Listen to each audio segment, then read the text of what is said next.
Laptops. Useful things during their working life, but if they break or just get too old and too slow to do anything productive with, what can you do with them? Well, if it's the latter situation and it's just too old and too slow to do any real work on, there are still some very useful use cases that you can put them to, which I will be going into more detail about later. But if you have a broken one, you are in for a whole heap of fun, as there are loads of things you can make out of dead laptops, as there are so many still useful components and materials inside waiting to be repurposed. So, let's get creative.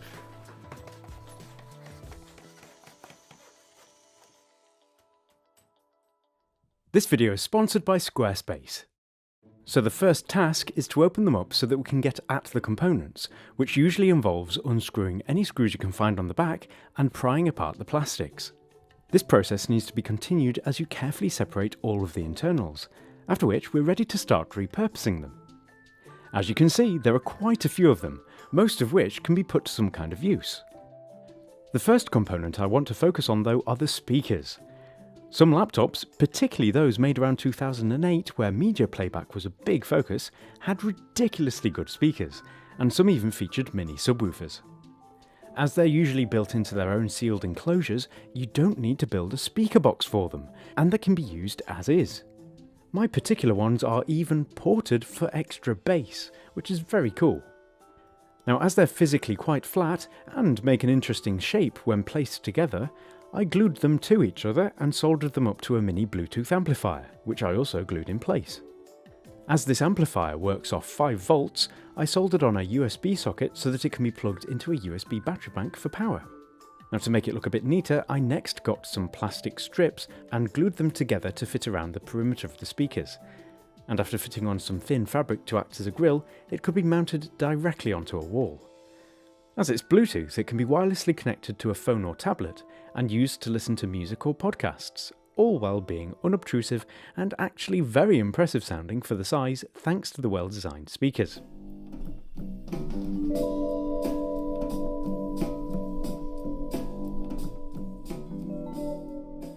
Not bad. Moving on to the next project, I want to focus in on the cooling system. In laptops, these take heat away from particularly hot running ICs by utilising heat pipes, which move the heat over to a set of fins which then transfer the heat into the air that's forced through them by an accompanying fan. As they can handle quite a lot of heat output, they're actually perfect for reusing to cool high power LEDs. Small LEDs like this have various power level options, and as mine actually use 10 watts of power each, they would burn up very quickly if powered up on their own. But once mounted onto the heat plates with some thermally conductive glue, and with the fan wired to spin up, they can be powered indefinitely thanks to the high level of cooling. If you end up doing this yourself, don't forget to use an appropriate LED driver circuit though, or you could still fry the LED with too much current. I attached mine to a curved piece of aluminium to make a stand, and it turned out to look pretty cool, thanks to the different materials and a visible cooling system. This makes for a fantastic light to use while working, but it could also make a great desk lamp too, particularly if you're interested in computers and want a lamp made out of recycled parts. Now, while we're on the topic of lighting, laptop screens in particular are worth salvaging even if they're smashed like this one. This is because when the LCD layer is removed, you're left with a variety of potentially useful diffusion sheets, Fresnel lenses, and an acrylic back panel. These work together to spread out the backlight evenly, and to take advantage of them as is, you can leave them inside the screen casing and wire up the PCB on the back to trigger the screen's built-in backlight. This leaves you with a soft, diffused light source that you can then put to a variety of uses. For example, you could use it as a tracing backlight, or mount it onto the wall to be a fake window. You could even print your favourite pictures onto thin paper and have them now backlit for some striking wall art. Pretty neat. For help wiring these up to work like this, I do have a separate dedicated video on the topic, which you can find a link to in the description. Now, if none of these strike your interest, you can take the various layers out and make use of them with LED strips. As these have adhesive on the back and can be cut to any length, one idea is to stick a short length to one side of a diffusion sheet from the screen.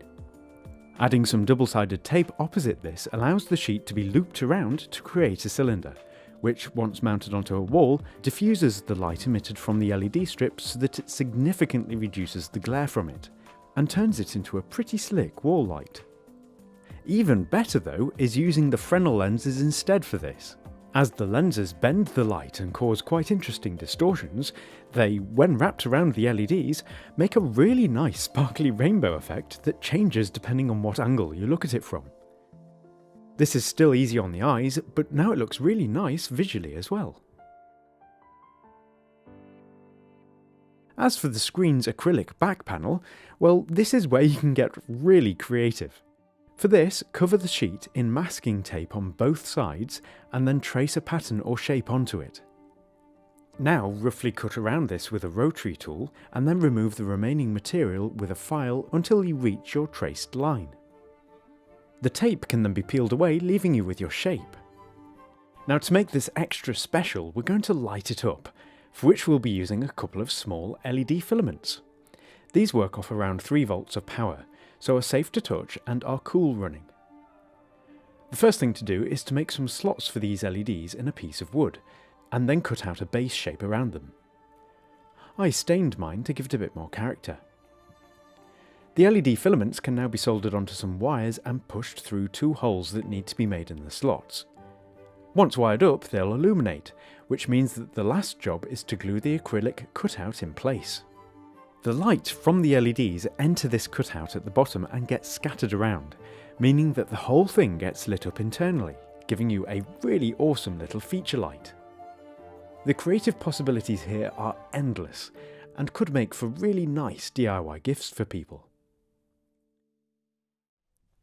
Now, if your screen is not smashed, instead of dismantling it, you may want to get a separate driver board for it, which would allow you to use it as a standard independent computer monitor.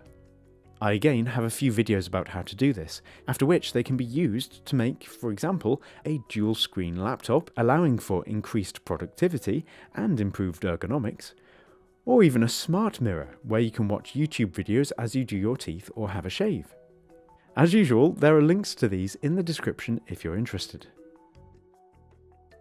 Now, the next project we're going to make requires the use of one of the smallest discrete components you can find in a laptop, and its location can vary, so you will have to do some hunting. But what you are looking for is a little cylinder with 2 small wires attached, and this is in fact a microphone. Now, these can actually sound very good, proof of which is that the little lavalier microphone that I'm wearing right now was made out of a laptop microphone that I disassembled several years ago, and it sounds so good that I've just used it in almost every video I've made since then, so that's hopefully testament to how good they can potentially sound.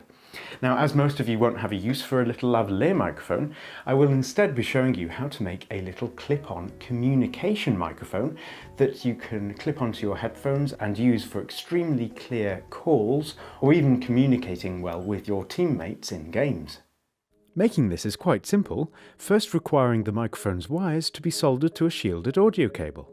This shielded cable prevents buzzing and interference noises, so is quite important.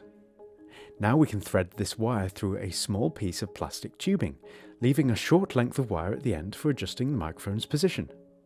To mount it to your headphones, the easiest way is to mould a small clip out of Sugru. Once dried, the tube can be slid in place and adjusted as needed.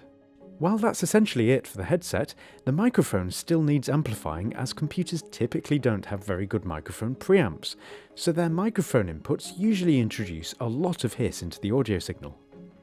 The preamp I recommend can work off the 5 volts provided from a USB port, and it's easy enough to wire up. Looking closely at it, you should be able to see a few little jumpers. These allow us to adjust the behaviour of the amplification, controlling both the overall volume and also the reaction speed of the board's auto gain control. This auto gain control can reduce the volume if the input is too loud, so you'll never get sound clipping if you talk too loudly or shout. Once covered up, this can be plugged into a computer's USB port and microphone input, and then used as a decent sounding budget microphone setup. So, how does it sound? Personally, I think it sounds pretty good, especially compared to most headset microphones out there. And the auto gain control in the amplifier is doing a great job as well, as I can talk quite quietly and it's still more or less the same volume as when I talk really loudly. So that should make it better for any listeners on the other end.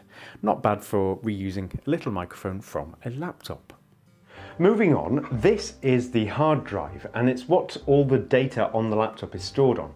So if you have any important files on it, now's the time to plug it into an external USB enclosure so that you can access them and back them up. And honestly, if the drive is of a reasonable capacity, this should really be its main use case, as it's just what it's most useful for, storing data. Now, if the drive is broken, or perhaps just too small in capacity to be worth using for anything else, here are a few interesting and fun projects that you can make by dismantling one. To get inside one, you'll need an appropriate screwdriver bit, which can usually be found in a multi-bit set, and once you're inside you'll see the platters and head array. When turned on, this head scoots across the surface of the drive to read and write data. As the platters spin quite fast, one trick is to cut out a ring of sandpaper and glue it to the topmost platter. This can then be used to clean tools or sharpen things like a pencil. To be fair, this is a little bit gimmicky, as it's a lot faster just to use a pencil sharpener, but it's still quite novel. You can, however, unscrew these platters, and as you can see, they're very shiny. As they actually have a nice ring to them too, you could make a little wind chime with them, and they scatter the light nicely when in the sun. You could even make a little mirrored analog clock with one, which would be quite a nice gift for someone who is into their technology. Now, going back to the drive, there remains the head array. Now, its movement is derived from some coils underneath these powerful magnets, so if you solder some wires to these coils, the head can be forced back and forth by applying a voltage. If we rig up an audio amplifier to this, it will actually vibrate along with the sound signal just like a speaker. If you're wondering, it is audible, but it sounds very tinny. Adding a little paper cone improves matters, but while it's bass heavy up close, it quickly drops off and sounds tinny again further away, and returns to sounding awful. This isn't our goal though, as we've already made a speaker anyway, and the actual plan is much cooler. So to start, we'll need a small laser pointer. Taking it apart, we can find the laser diode itself, along with a driver circuit. As the diode is very lightweight, we can glue it to the head array so that it too vibrates along with the sound signal. Can you see where this is going? Pointing it at a wall creates a visible analog VU meter, which follows along to the beat of the music. It looks really cool in person, and I think it's a great use of a dead drive. So now it's time to talk about batteries. Now, most older laptops actually have a battery pack that's made up of, internally, individual 18650 battery cells, which is great news for us because these are really easy to repurpose and put to other uses. However, the challenge is actually getting them out of the plastic enclosure, as it's completely sealed closed and there's no screws or anything that you can just undo and then pop it open. So it just involves breaking the plastic and prying it apart. Now, you do run the risk of puncturing the battery cells and also causing short circuits, so only do this if you know exactly what you're doing, and as with everything, it's of course at your own risk. Once you're in, they can now be carefully separated by cutting through the wires and conductors holding them together. Now, it's easy to cause short circuits here, so you need to be particularly careful, and before starting, make sure you follow the circuit so that you start in the right place. With the cells now separated, they each need to be checked to make sure that their voltages are 2.8 volts or above. Lithium cells degrade and become unstable if they drop below this voltage, so never use a battery that's below 2.8 volts. As mine were all safely above this value, they're good to reuse. While you could use these in any number of projects, you will need to implement protection circuitry so that you don't over-discharge them, and to ensure that they're all kept balanced during charging. This can get quite complicated, so instead I suggest getting a few empty single-cell battery bank cases. These are super cheap and have protection circuitry built in which turns them off when the cell reaches 2.8 volts. You can then use these to charge your devices or power things like the speaker project we made earlier. Battery banks can be quite expensive, so just getting the enclosures and reusing old laptop batteries in them like this is a great way to save some money. So far we've made quite a few interesting things, but before I move on and show you the last repurposing project, which will lead me neatly on to showing you what to do with old but otherwise still working laptops, I want to talk about this video's sponsor, Squarespace. From making your own online store to building a personal portfolio, Squarespace is the all-in-one platform to build a beautiful online presence or business. Their slick browser-based interface makes it easy for anybody to quickly build a website without any prior knowledge, and their many templates give you a helping hand keeping up with modern design trends. When viewed on a mobile device, your website will even seamlessly switch to a unique mobile experience that matches its overall style. So whatever you build will look great on every device every time. You can even make an online store to sell any number of items you like, whether physical or digital, so your business has plenty of room to grow. Also, it's worth noting that if you're new to website design and need some help, their excellent guides and 24/7 customer support means that you'll never be left stuck wondering how to do something. So what are you waiting for? Visit squarespace.com for a free trial, and when you're ready to launch, visit squarespace.com/DIY-perks for 10% off your first purchase of a website or domain, and you can find a link to that down below. So again, that's squarespace.com/DIY-perks for 10% off. So the last repurposing project I want to cover is perhaps the one that will save you the most amount of money, which is actually repurposing laptop webcams and using them to make a home security system. This is fairly easy to do, as laptop webcams usually use the USB protocol, meaning that they can just be soldered up to a USB cable, after which they can be used on any PC as a standard video input. These can then be placed at various locations around your home, which can be done discreetly as they're so tiny and unobtrusive. Once hooked up to a computer running some software like ContoCam, the webcams can be monitored and recorded, and the software can even notify you by email of any movement caught by the cameras. For more info, there is, you guessed it, a link to a thorough video on the topic in the description. Now, the computer that these webcams can all be plugged into doesn't have to be particularly powerful, so this is actually a great use of an older one that still works, but you don't know what to do with. Some more ideas, particularly if the operating system is old as well, is to use it as a retro gaming machine, as some games don't work on modern PCs. Old laptops can also be a bit of a lifesaver for specific older hardware. For example, I have a spectrophotometer that measures the precise wavelengths of light and builds a graph of their brightness. Great to have, but the accompanying software only works on older 32-bit versions of Windows, so it needs to be run on older hardware to use at all. Another thing you could do is use one as a media PC. I actually took one apart a while ago for this task, and to make it a bit nicer looking, I transplanted the hardware into a new scratch-built case so that it wasn't an eyesore in the living room. The last thing I'm going to suggest is that you literally just give it away to someone who doesn't have a PC. Whether it's a young person who needs to learn about how computers work, or an old person who just needs access to emails, they might have more patience to deal with the limitations, and it could prove to be really helpful to them. So that's it for this video. I think we've made some really interesting things, and if you have any more ideas, you can leave them in the comments down below. Now, if you want to support my work, you can do so by visiting patreon.com/DIY-perks, and many thanks if you decide to support me on there. But other than that, you can always just consider pressing like and maybe consider subscribing as well. But as for this video, it's over, so I shall go now. I hope I'll see you next time. Goodbye for now.